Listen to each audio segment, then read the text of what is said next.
by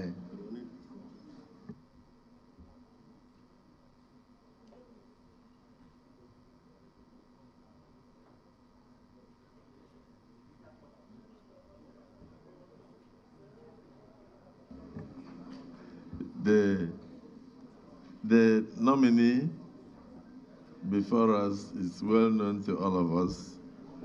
So, Your Excellency, you are welcome. You may wish to add a few,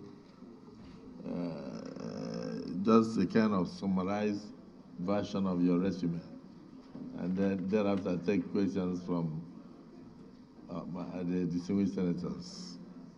The floor is yours. Your Excellency, Senate President, Senator Godswill Akpabio, distinguished senators of the Federal Republic of Nigeria, my name is Nasir Ahmad el-Rufai.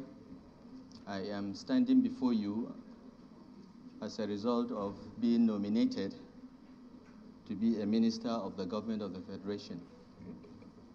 I was born about 63 years ago in Daudawa, a village in Katsina State. And I attended primary school in Daudawa and Kao, Kaduna. Then went to Barewa College between 1972 and 1976. Completed the West African School Certificate and went to Ahmadu Bello University, where I graduated in 1980 with a degree in quantity surveying. 2 years later, I went back to school to get a master's in business administration from the same university, Ahmadu Bello University, Zaria. And a year later, completed a postgraduate diploma in computer science. Subsequently, in years ahead, I got a law degree from the University of London and NLB from University of London, a master's in public administration from Harvard University Kennedy School of Government. I started my business as a consulting quantity surveyor in 1981 after completing my youth service in Ogun State, and I served in Abeokuta with a company called George Wimpy Nigeria Limited, then building the Oyan River Dam. I worked for a few months, the construction company building the ABU Teaching Hospital before establishing the quantity surveying consulting firm, el-rufai and Partners. The firm still exists. It's one of the largest quantity surveying firms in the country. It's being run by my partners. I left the firm since 1998 when I was asked by General Abdulsalam Abubakar to be one of his policy advisors after the death of General Sani Abacha. During the handover to President-elect Obasanjo, the President-elect promised me that he would want to invite me to work with him when he takes over, and he did. I was appointed the Director General of the Bureau of Public Enterprises, where I was tasked to kickstart the federal government privatization program, which had been suspended since 1993. During that period, for the next 4 years from 1999, I was in charge of the program. And it was during this period that we privatized most of the banks, commercial banks, cement, sugar companies, vehicle assembly plants. And we also designed and steered the reforms in key sectors like telecommunications, which turned out to be quite successful. We also started reforms in the electricity supply industry and oil and gas. In fact, the first draft of what turned out to be the Petroleum Industry Act was drafted by the BPE when I was in charge. Some of the distinguished senators here were either in the House of Representatives or in the executive branch, like distinguished Senator Goje, who was Minister of State for Power. We all worked together to steer these reforms ahead. I was then appointed Minister of the Federal Capital Territory after confirmation by the Senate. So this is the second time I'm coming back to these distinguished chambers. The first time was 20 years ago, in 2003, when I was confirmed and appointed Minister of the Federal Capital Territory. I administered Abuja for 4 years, and thereafter I went back to school. That's when I acquired my law degree and my MPA from Kennedy School of Government. I came back to Nigeria after a short period of exile in May 2010 and joined the CPC under the leadership of General Muhammadu Buhari.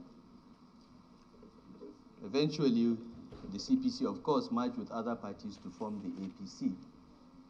And I'm proud to say that I'm one of the founding members of the APC. I'm one of the 37 first set of officers that signed and filled the INEC form that got the All Progressive Congress registered. And I have remained a member since then. In 2015, I was elected the governor of Kaduna State and re-elected in 2019. Your Excellencies, this is a short summary of my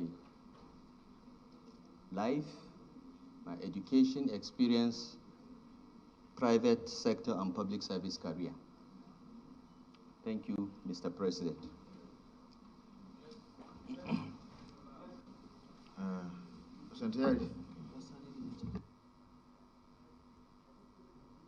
Senator Yari. Oh, okay. After you, then the Senator for Kaduna, 3 of them. Thank you very much, Mr. President. Abdulaziz Abubakar Yari, I represent good people of Zamfara West. Mr. President of the Senate, I'm from Zamfara State. My distinguished colleagues, nominee, I have just 3 questions.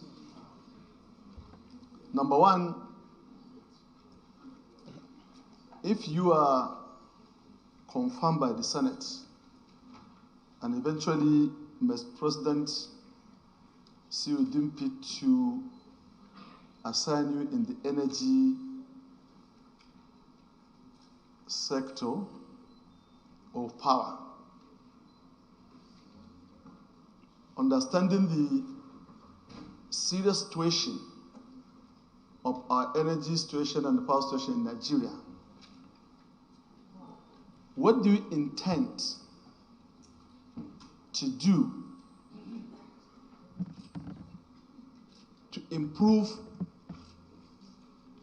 the generation and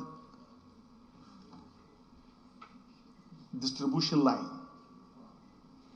Sometime in 2016-17, federal government planned to increase generation to 7,000. So our situation, even if we have 7,000 megawatts, we don't have a distribution line to carry it all over Nigeria. 7,000. So if you are, Mr. President give you a portfolio in the power sector, what do you intend to do to balance between what we are going to have as increment towards the reserve knowledge in the issue of generation and distribution? That's number 1. Number 2, you and I, we have the same opinion when we are there. And I believe you know what I'm talking about. That on the issue of privatization of discourse. We have some opinion. If you get there, how do you want to intervene between the receipt, the outflow and inflow of generation and the book balances in the issue of payment? Because we are a kind of in double jeopardy.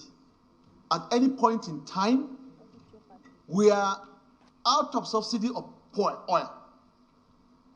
But I'm happy that I had sometime in January or February this year, the federal government back out in the issue of paying subsidy to energy. So how do you intend to balance that? Because the generation, when it's sent to disco, the generation don't lose their money in any way. They go straight to get their funds from the guarantee given by the federal government, instead of guarantee given by the discourse. That's number two. The last one, Mr. President, the nominee is still on the discourse. We knew that the global practice, water, power is not a social kind of program given just for free. But in Nigeria, reverse is the case. We are looking at it as a social services, which is not. So this discourse in place, where I and you in those days, we have done a lot of work as a part of our responsibility in governance to improve the supply. But for them to take even a clerk who will be collecting funds for them to remit back to the generation, they are not doing it. And we know it can go on ultimatum that no need for any other person. As we're doing our phone, we're taking our phone in the house, you meet about 6 people with the telephone site, a minimum of at least 5,000, 6,000 per set.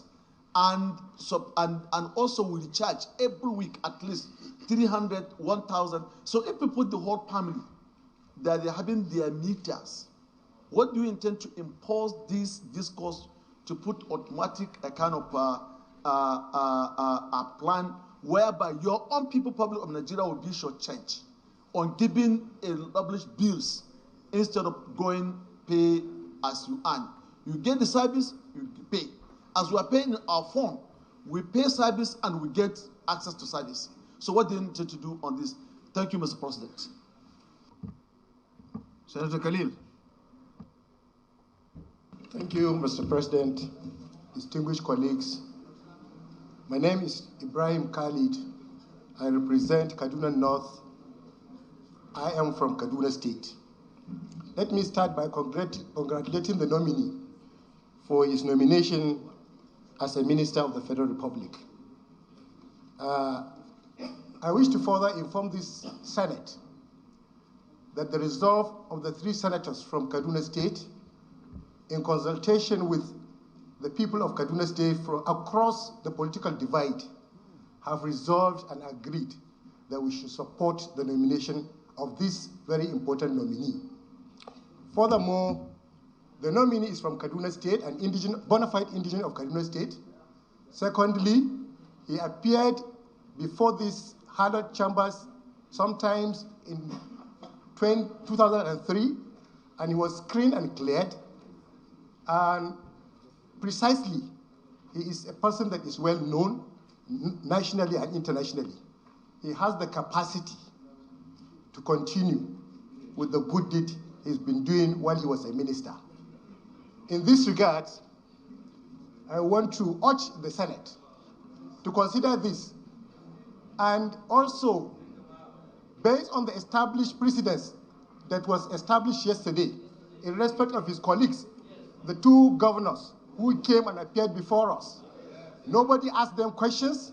Because of their pedigree, they were asked to take a bow and go. We therefore, I urge the Senate, even with the questions that was asked, that the Senate do ask the nominee to take a bow and go. We know him, we know he is capable. Thank you, Mr. President. Senator Karimi.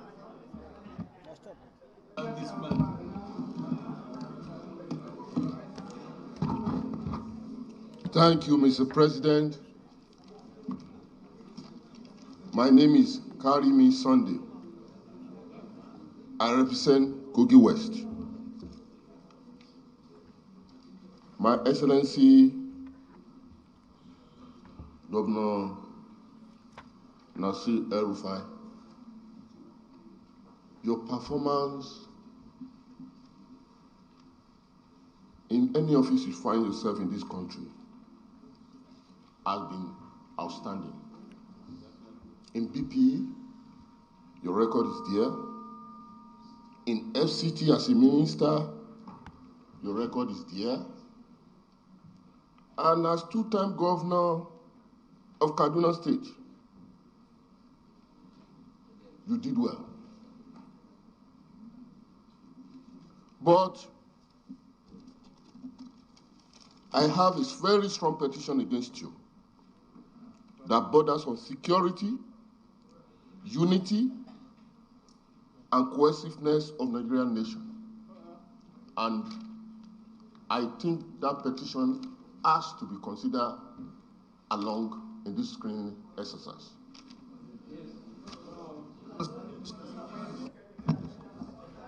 Senator Sani Musa. Thank you, Mr. President, sitting as chair. My distinguished colleagues, my name is Mohammed Sani Musa, representing Niger East Senatorial District. Everybody here will attest to the credibility of the nominee when it comes to performance in every assignment he has undertaken for this country. And he is not different from any other one that have also performed in other places. There were two governors that have been, and there was a precedent, and that precedent, as a convention in chambers like this, must be sustained. And as such, I want to propose that Nasir el-Rufai should take his bow and go. And then all other things can be determined when we come to the confirmation stage. Thank you, Mr. President.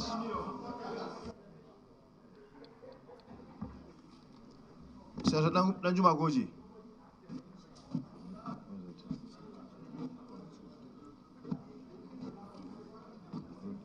Okay. Thank you, Mr. President. As said by previous speakers, Nasir el-Rufai is well known to all of us, Nigerians, and in fact to the international community. And as agreed by all of us, he has done very well in all the offices occupied, from DG BPE to FCT Minister and two-time Governor of Kaduna State. I had a question before, but given the President said by this Senate yesterday regarding the two other governors who were asked to take a bow and go, I want to join my colleagues to insist and to request that he should take a bow and go. Let us say, yeah? Take a bow.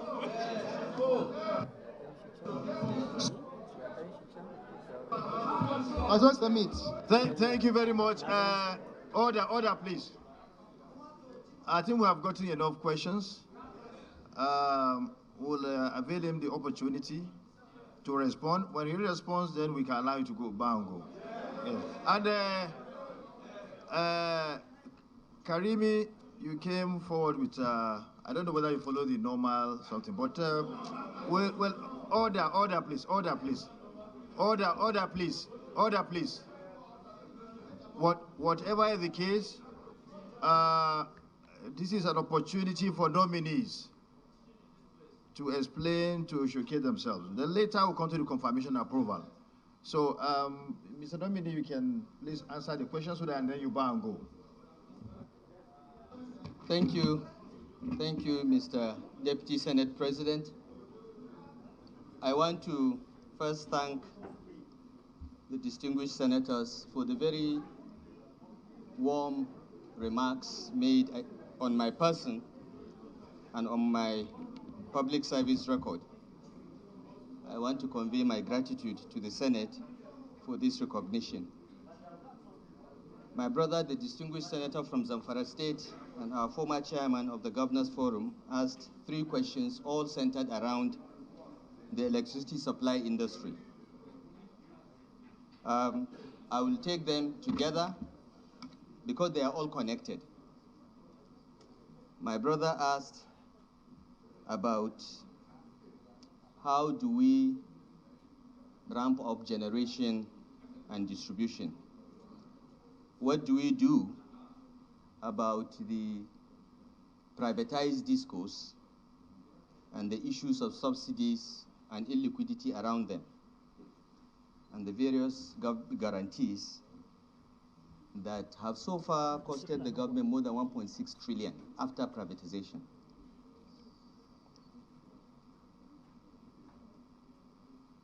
Your Excellencies, the electricity supply situation in Nigeria has defied every government for 60 years.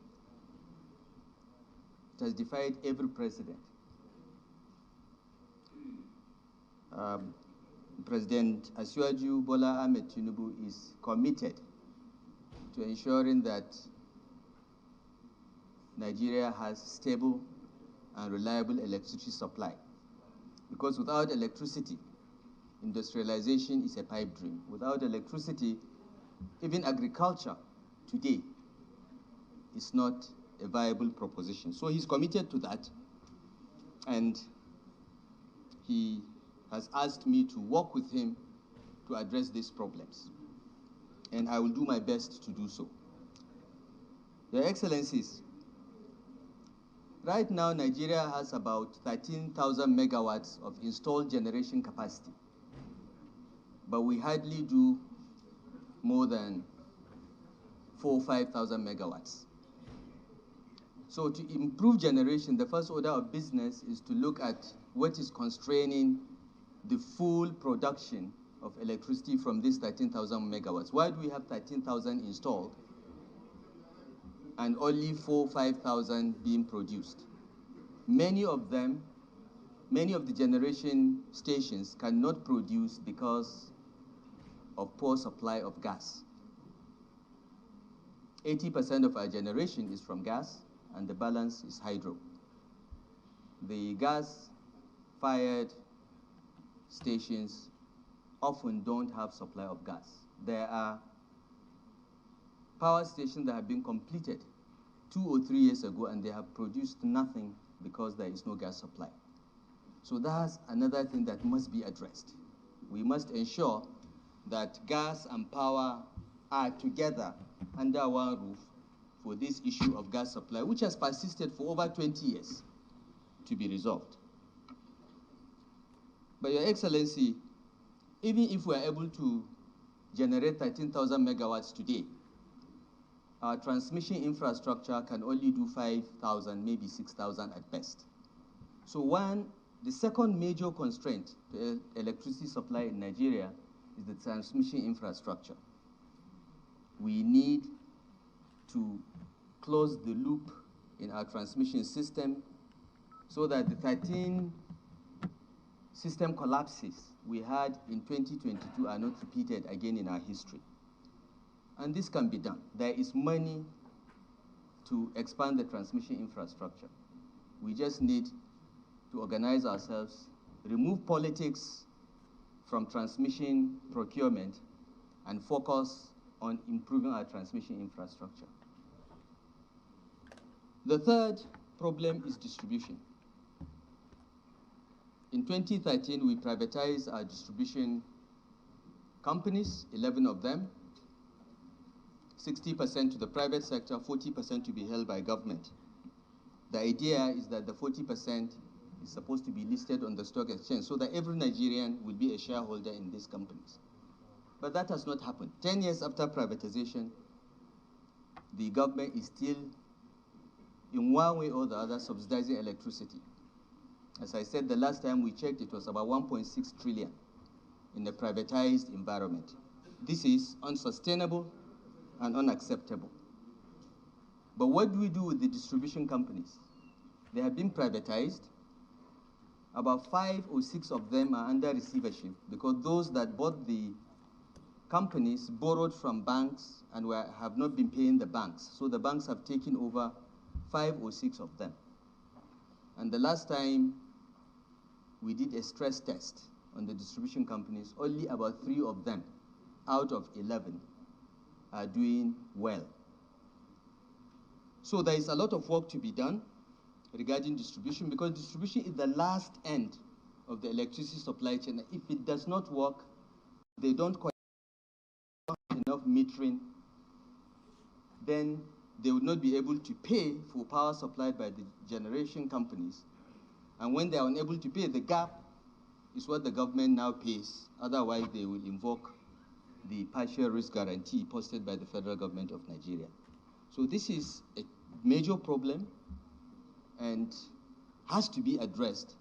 But in the short term, the liquidity situation in the electricity supply industry has to be looked at.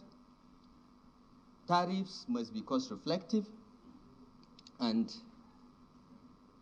even the ownership of these distribution companies may have to change, because right now the banks own about 6 of them. They control 60% of the shares, and banks are not good at running companies. They are good at taking out whatever they need to recover their loan. So we intend, if given the opportunity, to sit and work out a system in which perhaps we'll be able to attract fresh capital, fresh new investors with technical and financial capacity into the distribution chain so that it can be expanded. The opportunity to do so exists because 6, as I said, out of the 11 are in receivership. 3 are doing okay. The others are 50-50, but a holistic approach is needed. And Your Excellencies, this is a problem that requires the support of everyone. It's not just Mr. President who will lead from the front, but also the National Assembly. Certain amendments to the Electricity Act 2023 may be needed. Certain amendments to the Petroleum Industry Act 2021 may be needed to bring this sector to align so that we provide Nigerians stable and reliable electricity. The President's vision is that within 7 years, we will not have power outages in this country. The President is saddened by the fact that countries like Benin Republic, Cameroon, Niger, our neighbors that are smaller countries, have reliable electricity. You don't see power cuts in these countries, yet with all our resources and our capabilities and the quality of people we have as a nation, we are unable to provide electricity to our households and our businesses. And he's committed to working with everyone to ensure that this happens. And I urge the National Assembly to be a partner to make this happen. There are many parts of Nigeria that are not covered by the grid. The new Electricity Act provides the states with greater involvement now in the electricity supply industry. And what is happening in the world provides an opportunity for Nigeria to attract a lot of resources into the renewable energy sector, utilizing solar, wind, and even nuclear. And we are not ruling out using our coal reserves to establish power stations that will constitute the base load for the stability of the power system. So all options will be looked at. Metering is a big issue. A lot of progress has been made by some of the distribution companies in the last 3 or 4 years with the support of the Central Bank and the World Bank. And every house should be metered. Every household, every business should be metered. Estimated billing is not acceptable. But in addition, Your Excellency, distinguished senators, Nigeria must take a hard stance against those that steal electricity, those that get electricity by diverting cables and not paying. We must take a hardline stance if this sector is to work. A lot of advocacy is necessary because, as the distinguished senator correctly pointed out, people believe that water and electricity should be free. They are social services. They are not. They cost money to produce. The least you can do is to pay back for the cost of production. And if you're handing it to the private sector needs a return on its investment over and above the cost of production. This was the intention of the Electric Power Sector Reform Act of 2005, which this National Assembly enacted, and it is continued in the Electric Power Sector Reform Act of 2023. I hope, Your Excellency, I have responded to all your questions. Distinguished Senate President, I would like to say one or two words before I leave. The distinguished senator from Kogi talked about a petition against me.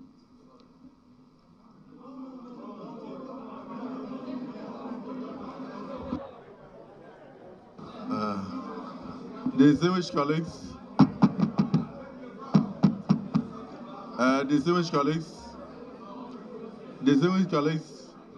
perhaps I should inform you that I've received petitions from many other people in respect of other nominees. But this is not where we are to deal with petitions. Our job here is to screen. And then, of course, we can refer petitions to where petitions will be dealt with. These are the nominees of Mr. President. If it is something that is a formal petition before the Senate, we will look at it formally. But there are certain petitions we have to refer back to either the presidency or security agencies to look at. And that has nothing to do with us. So I think by the time we are going into the issue of confirmation and approval, we will be so advised. So I will want to plead with my brother to take a bow. So don't bother about. Thank you.